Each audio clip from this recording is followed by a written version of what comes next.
السلام علیکم دوستو، اوپینین لینڈ میں ایک بار پھر آپ سب کو خوش آمدید جی۔ آج رمضان مبارک کی آمد ہے الحمدللہ، اور ساتھ میں بانو قدسیہ، اردو ادب کا ایک بہت بڑا نام، بہت بڑی ناول نگار، افسانہ نویس اور بہت بہترین ڈرامہ نویس، جن کا ناول راجہ گت صرف اردو زبان ہی نہیں دنیا کے لٹریچر کا ایک شاہکار ہے، اور جو پتہ نہیں کتنی زبانوں میں اس کا ترجمہ ہو چکا، اور ان کی اور بہت سی بے مثال کتابیں۔ ابھی یہاں راجہ گت میں جو قیوم نام کا مرکزی کردار ہے، اس کے حوالے سے بانو آپا جو فرماتی ہیں کہ انسان کی فطرت جو ہے سرشت تین طرح کی ہوتی ہے، ایک ہوتا ہے نیک آدمی، اور ایک ہوتا ہے بد آدمی، اور تیسرا انسان جو ہوتا ہے وہ ہوتا ہے بند آدمی۔ اب اس میں بڑی مزیدار اور اس میں بڑی دلچسپ اس میں صورتحال ہے کہ بانو آپا نے اس کو ایکسپلین بھی کیا، اس کو وضاحت کی اس کی ناول کے اندر ہی، جس سے بالکل میں متفق ہوں۔ نیک آدمی وہ انسان ہے جو جس کو اللہ تعالیٰ نے مجسم نیکی بنایا ہے، جس کے اندر برائی کی خواہش ہی نہیں پیدا ہوتی، یا خواہش پیدا بھی ہو تو وہ اتنی آسانی سے اس کا نفس مطمئنہ اتنا زیادہ اس پہ حاوی ہوتا ہے کہ اس کے اندر کوئی اس کا نفس امارہ یا لوامہ اس کو اکسا ہی نہیں پاتا، کیونکہ اس کے اندر شر اور خیر کی جنگ نہیں ہوتی۔ اس میں سب سے اول درجہ تو بے شک انبیاء کرام پیغمبروں کا ہے، جن نبیوں کا ہے، جن کو اللہ تعالیٰ نے معصوم بنایا ہے۔ پھر اس کے بعد اللہ کے سب نیک بندے،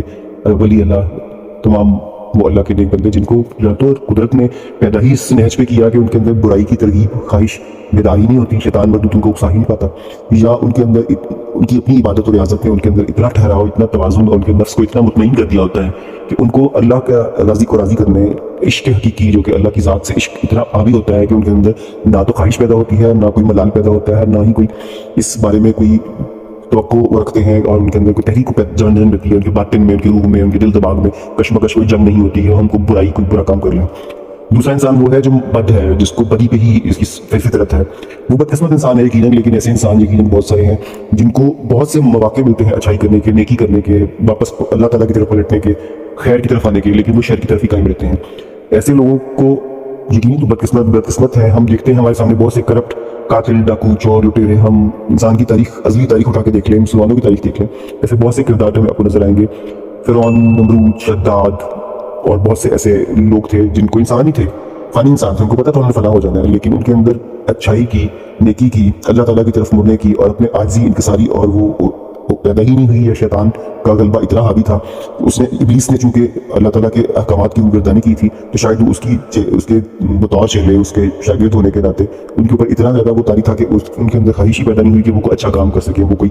اچھائی کی طرف مائل ہو۔ ایسے لوگوں کی فطرت میں ہوتا ہے کہ ان کو جب بھی موقع ملے وہ دوسرے کو تکلیف، آزار، کسی قسم کا ڈنک، جیسے بچھو ڈنک ہمارے بغیر نہیں لیتا، سانپ جیسے بغیر نہیں لیتا، اور اس میں زہر ہو تو اگلا انسان مر جاتا ہے۔ ایسے لوگ بھی بالکل اس درجے میں ہوتے ہیں موجود۔ یقیناً انسان کی بدقسمتی ہے، اور انسان کو پناہ مانگنی چاہیے اپنے رب سے ہر وقت، ایسے لوگوں کے شمار نہ دنیا میں ہو نہ آخرت میں ہو، آمین۔ تیسرا درجے کا انسان جو ہے نا، جو درمیان میں ہے، جو امید و بیم کے درمیان رہتا ہے، وہ ہے بند آدمی، ہم لوگوں جیسا آدمی، جیسا قیوم راجہ گت میں تھا، جو نیکی بھی کرتا ہے، نیکی کرنا بھی چاہتا ہے، اپنی نیکی پہ سکون بھی ملتا ہے، اس کو عبادات، ریاضت، ہر اچھا کام کر کے اس کو خوشی بھی ملتی ہے، اس کی خواہش نیک رہنے کی اور اللہ تعالیٰ کی نظروں میں محبوب رہنے کی خواہش اس کے اندر ہمیشہ رہتی ہے، اور گناہ کرنے پہ، گناہ کے خیال آنے پہ اس کا ضمیر اس کو بلاوت بھی کرتا ہے، اس کے اندر برائی کی کشش پھر بھی نہیں جاتی، اس کے اندر خواہش، گناہ کی لذت، اس کی خواہش، اس کا رغبت اس کے اندر بے پناہ پھیلی رہتی ہے، اور کبھی وہ ایمان کے درجے میں ہوتا ہے کہ وہ جتنی مرضی ترغیب ملے اسے گناہ کی، اسے برائی کی، وہ شر کی، وہ اس طرف راغب نہیں ہوتا، یا کبھی اس کے اندر ایسا ٹھہراؤ ہوتا ہے، اتنا سکون ہوتا ہے، اس کی عبادت و ریاضت، اس کی دعاؤں نے اللہ تعالیٰ کی رحمت و برکت ایسی اس پہ نازل کی ہوتی ہے کہ فرشتے اس کو اللہ کے حکم سے بچا لیتے ہیں، اس کو ایسی موقع نہیں ملتا، جیسے کہ یہ فرمایا گیا ہے کہ برائی کا ارادہ کرنے کے باوجود برائی نہ کر سکنا کا موقع ملنا اللہ کی بہترین نعمتوں میں سے ایک ہے، یہ تو واقعی رحمت ہے۔ تو جن لوگوں کو موقع نہیں ملتا، خواہش ان کے اندر پنپتی رہتی ہے، ان کا دل چاہتا ہے کہ وہ بھی دنیا کی رنگینی جو کہ گناہ میں یقیناً لذت رکھی گئی ہے، شیطان مردود کا پیچھا کرنے میں، اس کا فالو کرنے میں کشش ہے، تو انسان برائی کرتا آ رہا ہے۔ حابیل نے قابیل کو جب مارا تھا، اور اس کے بعد سے نفس کی پیروی کرتے ہوئے جتنے آج تک بنی نوع انسان گزرے ہیں، ان کو یقیناً اس میں کشش ہے، اور شاید انسان کی فطرت ہے کہ وہ خیر و شر کے درمیان لٹکتا رہتا ہے، اور اسی لیے شیطان نے اللہ تعالیٰ سے وعدہ بھی کیا تھا، یا کہہ لی کہ جو بھی تھا وہ معاملہ، کہ دنیا دارالامتحان بھی اسی لیے ہے، دارالجائزہ بھی اسی لیے ہے کہ کس انسان نے اللہ کی راہ پہ چلا، کون شیطان کے راستے پہ چلا۔ بہت کٹھن ہے انسان کی زندگی اور اس کے زندگی کے سارے مراحل، لیکن پھر بھی انسان چلتا جاتا ہے، اپنے وقت گزارتا ہے، اپنی زندگی گزارتا ہے، اور دنیا سے چلا جاتا ہے۔ آخر کار اس کے ساتھ لے کے چلا جانا ہے اس کا اعمال نامہ، اس کے اعمال کہ اس نے کس کی کی ہوئے ساری وہ عبادات، ریاضت، اس کی ساری اعمال، اس کی اچھائیاں، جو نیکیاں، برائیاں جو اس نے اپنی خود ذاتی انفرادی طور پہ کی یا دوسرے لوگوں کے ساتھ کی، اس کے کیے ہوئے اس کے سارے کام اس کے ساتھ جائیں گے، نہ کہ وہ مال و دولت، اسباب اور وہ ساری زمینی اور مادی چیزیں جن کے پیچھے بھاگتا رہا۔ لیکن یہاں پہ یہ انسان کی فطرت کی، انسان کی یہ بہت بڑی انسانی نفسیات کا اور بہت گہرا جائزہ مطالعہ جو کہ بنو آپا کا یقینی طور پہ ہمیشہ سے ایک وصف تھا، اللہ تعالیٰ کے درجات بہت بلند کرے آمین، کہ وہ انسان کی بہت گہری نفسیات اور اس کی نبض پکڑتی تھیں۔ تو یقیناً بند آدمی جو ہے، بند انسان جو ہے، وہ زیادہ تعداد میں دنیا میں پائے جاتے ہیں۔ انسان کے اگر آپ کسی بھی انسان سے، نارمل انسان سے پوچھیں تو وہ یہی کہے گا کہ وہ نہ چوری ڈکیتی، کوئی کسی قسم کا ظلم، کوئی بھی برائی نہیں کرنا چاہتا، وہ اچھے راستے پہ رہنا چاہتا ہے تاکہ خود بھی سکون میں رہے، خوشی میں رہے اور دوسرے انسان بھی رہے۔ لیکن دانستہ یا نہ دانستہ اس سے جو غلطیاں ہوتی جاتی ہیں یا وہ اس پہ دھنستا جاتا ہے، اس پہ اس کا ضمیر اس کو غلاوت بھی کرتا ہے، وہ شرمندہ بھی ہوتا ہے، بار بار توبہ کرتا ہے، بار بار استغفار کرتا ہے، لیکن پھر پلٹ بھی آتا ہے۔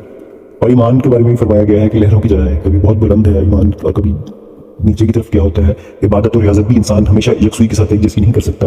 اور لیکن یہی انسان ہے۔ انسان کامل صرف ایک ذات تھی، رسول اللہ صلی اللہ علیہ وسلم کی، باقی سب انسان نامکمل ہے، ان کے اندر ان کو مکمل ہونے کی کوشش کرتے رہنا چاہیے، اور یہ کوشش جو ہے یہی اللہ کو پسند ہے۔ اگر ہم اس ساری باتوں کا لب لباب نکالیں کہ وہ جو بند آدمی ہے اس کو اللہ تعالیٰ کو اس کی جو جستجو ہے، جو کوشش ہے، اس کی نیت جو ہے، اس کی غرض جو ہے کہ وہ اللہ تعالیٰ کو راضی کرنا چاہتا ہے، اس جد و جہد میں وہ کبھی پوری کوشش میں کامیاب ہو جاتا ہے، کبھی آدھی پونی میں ہوتا ہے، اور کبھی اگر ہارتا بھی ہے تو اس کے بعد پھر پلٹ کے، جیسے بچے کو جتنا مرضی اس کی ماں مارے وہ پھر بھاگ کے روتا ہوا بھی اپنی ماں کی طرف لپکتا ہے، تو وہ 70 ماؤں سے بھی زیادہ پیار کرتا ہے۔ جب اس کی طرف لپیں گے ہم، اس کی طرف ہم بھاگیں گے، تو وہ کیوں اپنی رحمت کی آغوش میں ہمیں نہیں لے گا؟ جو بے شک فرماتا ہے کہ رب سونا فرماتا ہے کہ میری رحمت میرے غضب پہ حاوی ہے، اور مجھ سے بہترین کی امید رکھو، تو بہترین ہی ملے گا دنیا اور آخرت دونوں میں۔ اور اللہ تعالیٰ ہم سب مسلمانوں کو اس رمضان المبارک اور اس کی رحمتوں برکتوں کے طفیل اللہ تعالیٰ کی خاص رحمتوں برکتوں سے نوازے، اس دنیا میں اور آخرت میں، اسی دعا کے ساتھ، اسی آمین ثم آمین۔ اللہ سب بہت آسانی ہو ہم سب کلمہ کو مسلمانوں کے لیے کرے، اور جو سب کو نیک ہدایت پہ رکھے، ہماری آنے والی نسلوں کو، ہمارے چلے گئے ان کی بخشش فرمائے، آمین ثم آمین۔ اسی کے ساتھ ہم اس رمضان المبارک کا آغاز کرتے ہیں، اور اپنی زندگی اور اپنی زندگیوں کے ہر روز ہمیں یہ دعا مانگنی چاہیے، رمضان المبارک موجود ہو یا نہ ہو، لیکن یہ دعا اور یہ کوشش ہمیشہ جاری رہنی چاہیے۔ یہاں پہ راجا گت کی بات کے نیک انسان جو ہے وہ، اور جو جس کا ضمیر مطمئن ہو، جس کا نفس مطمئن ہو، اس کی طرف بڑھنے کے لیے کاوش جو ہے اللہ تعالیٰ دیکھ رہا ہے، بے شک اس کی کوشش جاری رہنی چاہیے۔ اسی میں ہی بھلائی ہے اور اسی کے نمبر مل رہے ہیں۔ امتحان گاہ میں بیٹھنے کی حاضری لگتی رہنی چاہیے، بقول اشفاق کا نمبر ہوں صاحب کے کہ حاضری لگنی ضروری ہے، اس لیے نماز پڑھنا اور جو فرائض ہیں ان کو ادا کرتے رہیں۔ نتیجہ کیا نکلے گا یہ تو اللہ تعالیٰ کی ذات بے شک روز حشر بتائے گی، نتیجے کی فکر کیے بغیر پہلے حاضری لگنی ضروری ہے، حاضری لگتے رہنی چاہیے۔ اسی امید کے ساتھ، اسی نوٹ پہ، اسی خیال کے ساتھ آپ کے کمنٹس کا انتظار رہے گا۔ اگر بات پسند آئی ہو تو سبسکرائب کیجیے، لائک کیجیے، شیئر کیجیے۔ انشاءاللہ جیسی بھی اپنے خیالات کا اظہار کریں گے آپ بھی اپنے کیجیے، اور دعا میں یاد رکھیے گا، خاص طور پہ اس رمضان مبارک کی رحمتوں برکتوں اور نعمتوں کے اس خاص مہینے میں۔ بہت شکریہ، اپنا خیال رکھیے گا، اللہ حافظ۔